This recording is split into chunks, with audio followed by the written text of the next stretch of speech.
The wind howled through the trees as I stumbled deeper into the dense forest. My heart pounded in my chest, a relentless drumbeat of fear. I had lost my way, the once familiar path now a maze of shadows and twisted trees. Every rustle of leaves, every snap of a twig, sent shivers down my spine. My flashlight flickered, casting eerie beams that danced with the darkness. I could feel eyes on me, unseen entities lurking just beyond my line of sight. The moon's pale glow barely penetrated the canopy, leaving me surrounded by a suffocating darkness that seemed to seep into my very soul. I heard it then, the faintest whisper on the wind. A voice, soft and sibilant, as if the very trees were speaking to me. "Emily!" it called, a chilling breath against my ear. My heart raced and I quickened my pace, desperate to escape the voice that seemed to follow me. I stumbled through the woods, disoriented and panicked. My phone's battery had died hours ago, and the forest seemed intent on swallowing me whole. My breath hitched as a soft murmur drifted on the breeze. "David," a voice whispered, cold fingers tracing my spine. My pulse quickened, and I fought the urge to shout out.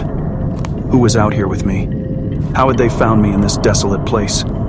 My mind raced, every step taking me further from safety and deeper into the clutches of an unseen horror. I froze, my heart in my throat, as a figure emerged from the shadows. A man, disheveled and wild-eyed, stumbled toward me. Relief washed over me. It was another lost soul, just like me. "Are you okay?" I called out, my voice shaking. The man's head snapped up, his eyes locking onto mine. He opened his mouth to respond, but no words came out.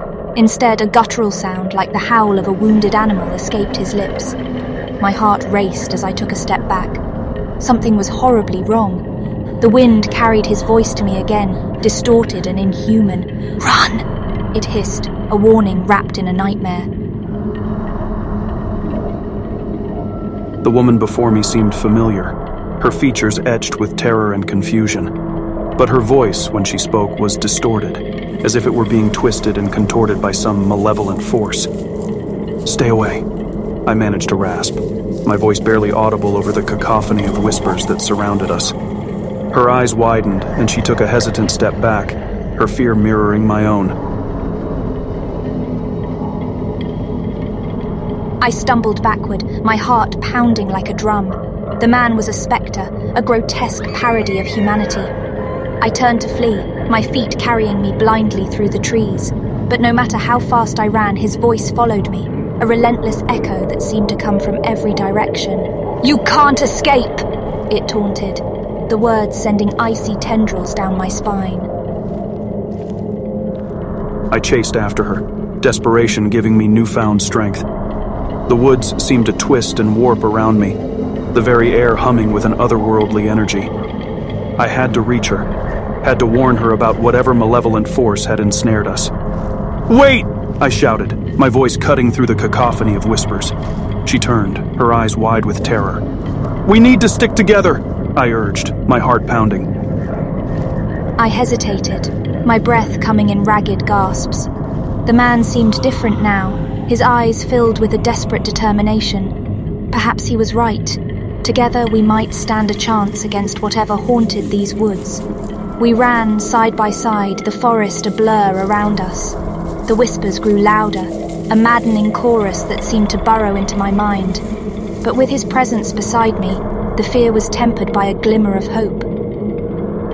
As we ran, the woods seemed to stretch endlessly, the very fabric of reality warping around us. The whispers grew in intensity, a symphony of madness that threatened to consume us. But I refused to give in to the terror. And then, in the heart of the forest, we stumbled upon it. A clearing bathed in an eerie, ethereal light. In the center stood a gnarled tree, its branches contorted into grotesque shapes. The whispers converged here, a vortex of malevolence. The air grew still as we entered the clearing, the whispers coalescing into a single haunting chant. I felt a cold dread settle in my bones, the very ground seeming to pulse beneath my feet. The tree's twisted branches reached out like skeletal fingers, and I knew we had stumbled upon the epicenter of the horror. "We have to do something," I said, my voice barely above a whisper. The man nodded, his jaw set in determination. Together we raised our voices, shouting into the void, pushing back against the darkness that threatened to consume us. As our voices rose, the tree trembled, its branches quivering as if in pain. The whispers faltered, their malevolent chant disrupted by our defiance. The air crackled with energy, and for a moment the world seemed to hold its breath. And then, with a shuddering groan, the tree began to splinter and collapse, its twisted form disintegrating into ash. The whispers faded, replaced by an eerie silence that hung heavy in the air. We stood there, panting, our eyes locked on the spot where the tree had once stood.